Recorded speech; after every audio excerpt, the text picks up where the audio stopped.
தேமுதிக வந்து திமுக கூட முதல் முறையா அவங்க கூட்டணி வச்சிருக்காங்க. அதை நீங்க எப்படி பாக்குறீங்க? கூட்டணி பொறுத்த வரைக்கும் யார் கூட வேணாலும் கூட்டணி வச்சுக்கலாம்.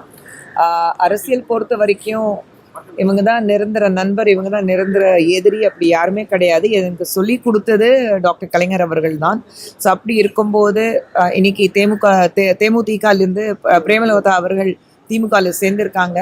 என்னன்னா விஜயகாந்த் அவர்கள் உயிரோடு இருக்கும்போது நிச்சயமாக இது வரைக்கும் நடந்ததே கிடையாது, நடந்திருக்காது. பட் லைக் ஐ செட், யார் வேணாலும் யார் கூட வேணாலும் தேர்தல் நேரத்தில் கட்சியில் கூட்டணி வச்சுக்கலாம். ஸோ கூட்டணி வச்சுருக்காங்க, அவங்க இஷ்டம். முன்னாள் முதல்வர் ஓ பன்னீர்செல்வம் அவர்கள் வந்து நேற்றுக்கு என்ன சொல்லியிருக்காங்கன்னாக்கா, திமுக தான் அடுத்த வாட்டி ஜெயிக்கும் அப்படின்னு சொல்லியிருக்காரு.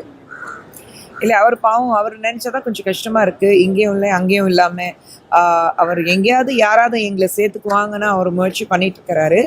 ஸோ அவர் சொல்லியிருக்காரு, சொல்லட்டும், சொல்கிறதுக்கு என்ன. கிராமப்புற பகுதிகளில் பார்த்தீங்கன்னாக்கா பெண்களுக்கு வந்து இந்த 1000 ரூபாய் இன்னும் வரலை அப்படின்னு சொல்லிட்டு ஒரு சிலர் சொல்லிட்டு இருக்காங்க.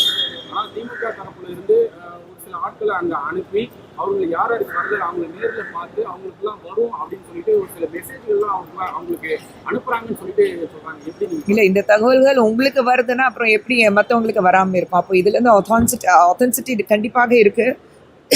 இது சுப்ரீம் கோர்ட்டே எஸ்பெஷலி தமிழ்நாடு நோக்கி கேட்டிருக்காங்க. எப்படி தான் கொடுக்க போறீங்க? ஃப்ரீபீஸ் எல்லாம் கொடுக்குறீங்க, 2000 ரூபாய், 1000 ரூபாய், 5000 ரூபாய் அப்படியெல்லாம் நீங்கள் கொடுத்துட்ருக்கீங்க. ஏற்கனவே திமுக ஆட்சியில் கிட்டத்தட்ட 10 லட்சம் கோடி உங்களுக்கு கடன் இருக்குது தமிழ்நாட்டில். அப்படி இருக்கும்போது எப்படி தான் நீங்கள் இவ்வளோ கொடுக்க போறீங்கன்னா தெரியல. பொய் சொல்லலாம், ஆனால் வாய்க்க வந்தபடி பொய் சொல்லக்கூடாது. அதுதான் தேர்தல் நேரத்தில் ஒவ்வொரு முறையும் திமுக பண்ணிட்டு இருக்காங்க. இப்போவும் வந்து புதுசாக இல்லை, பொய் தான் நடக்குது, பொய் தான் சொல்லிட்டு இருக்காங்க, சொல்லட்டும். ஆனால் அமைச்சர்கள் ராமபுரம் என்ன சொல்றாரு அப்படின்னாக்கா, 90% மேலே நாங்கள் வந்து பெண்களுக்கு வந்து அந்த 1000 ரூபாய் நாங்கள் கொடுக்க ஆரம்பிச்சிருக்கோம், கொடுத்துட்டு இருக்கோம், வந்துட்டு இருக்கு அப்படின்னு சொல்றாங்க. 1000 ரூபாய் மட்டுமா கொடுக்குறாங்க? நம்ம புதுசுவாக்கம் பக்கத்தில் போனாலும் புதுசாக வந்து ஆக்டிவா கொடுக்குறாங்க, உங்களுக்கு டிவி கொடுக்குறாங்க, ஸ்கூட்டி கொடுக்குறாங்க, லேப்டாப் கொடுக்குறாங்க. இது எல்லாமே ஓப்பனாகவே கொடுத்துட்ருக்காங்க.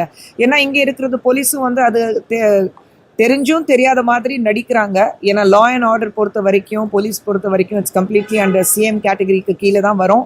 ஸோ சிஎம்க்கு கீழே இருக்கிறதுனால, முதலமைச்சருக்கு கீழே இருக்கிறதுனால போலீஸும் கண்டுக்காமல் போயிட்டு இருக்காங்க. ஸோ புதுசு இல்லை, இது 1000 ரூபாய் பற்றி மட்டும் இல்லை. தேர்தல் நேரத்தில் நிறைய பணப்பட்டுவாரான போயிட்டு இருக்குது, நிறைய பொருட்கள் மக்களுக்கு ஃப்ரீயாக கொடுத்துட்ருக்காங்க. ஸோ இப்படி நினச்சி தான் நாங்கள் ஜெயிச்சிருவோம் அப்படின்னா திமுக நினச்சிட்ருக்காங்க. இன்று திமுக அவங்க கூட்டணி கட்சிகளை அழைத்து தொகுதி பங்கேற்பு பேச்சுவார்த்தை. யாரு கூட பங்கேற்கிறாங்க? காங்கிரஸ் இன்னும் இருக்கா அவங்க கூட? அதுதான் தெரியலையே. அவங்களுடைய மிகப்பெரிய கூட்டணி வந்து இத்தனை வருடங்களாக காங்கிரஸ் இருக்கு. ஆனால் காங்கிரஸ்க்கு அவங்களுக்கு பிரச்சனைகள் போயிட்டு இருக்கு. ஸோ காங்கிரஸ் எத்தனை சீட் கேட்குறாங்க, அவங்க விஜய் அவர்களுக்காக காத்துட்டு இருக்காங்க. திமுக இல்லைனாலும் எங்களுக்கு வந்து பெட்டர் ஆப்ஷன் விஜய் அவர்கள் இருக்கிற திமுக இருக்கு, அதனால தான் திமுகவுக்கு போயிடலான்னு அவங்க வெயிட் பண்ணிட்டு இருக்காங்க. காங்கிரஸ் புள்ளியே நீங்கள் பார்த்தீங்கன்னா ஒரு மிகப்பெரிய விரிசல் ஏற்பட்டிருக்கு. ஸோ தேர்தல் வர வரைக்கும், கோட் ஆஃப் கான்டாக்ட் வர வரைக்கும் யார் எந்த பக்கம் போவாங்கன்னா ஒன்றும் சொல்ல முடியாது. பியூஷ் அவர்கள் வராரு, பிரைம் மினிஸ்டரும் வந்துட்டு இருக்காரு. ஸோ அப்படி இருக்கும்போது அமித்ஷா அவர்களும் சென்னை வந்துட்டு இருக்காரு, தமிழ்நாட்டுக்கு வந்துட்டு இருக்காங்க.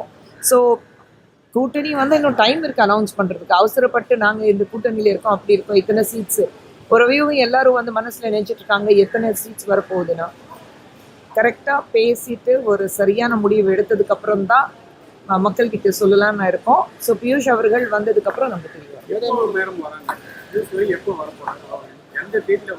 தேதி இன்னும் ஃபைனல் பண்ணலை, ஆனால் கண்டிப்பாக கம்மிங் வீக்கில் நான் அடுத்த ஒரு 5-6 நாளில் வந்துடுவார்.